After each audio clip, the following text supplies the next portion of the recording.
Səncə idman sadəcə bədəni gücləndirir? Bəs beyni də gücləndirdiyini bilirdinmi? Elm sübut eləyib ki, hər dəfə sən tər dökdüyündə beynin içində də fitness başlayır. Çoxları elə fikirləşir ki, beyin məşğələləri ancaq kitab oxumaq, o da məsələ həll eləməkdir. Amma sən hərəkət etmirsənsə, yəni idman eləmirsənsə, beynin susuz qalır və hərəkətsiz bədən passivləşir. Yəni büzüşür və hərəkətsiz beyin isə yorulur, yəni zəifləyir. Araşdırmalar göstərir ki, fiziki fəaliyyət zamanı beyində BDNF adlı zülal artır. Bu da öz növbəsində yeni neyron əlaqələrinin, yəni yeni sinapsların yaranmasına kömək edir.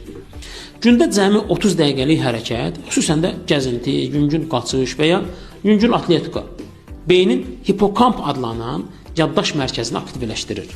Qan dövranını artırır və beyin daha çox oksigen qəbul etməyə başlayır. Yəni daha aydın düşünməyə başlayır. Hərəkət sadəcə əzələlərin yox, həm də beynin qidasıdır. Hər addımda, hər nəfəsdə yaddaşın güclənir, düşüncən kəskinləşir. Sanki beyninə reset verirsən. Unutma, hərəkət edən beyin düşünən beyindir. Nə qədər çox hərəkət, o qədər güclü yaddaş. İndi qərar ver. Bədənini tərpədib beynini oyadacaqsan, yoxsa hərəkətsiz qalaraq onu yuxuda saxlayacaqsan? Öz fikrini şərhlərdə bildir.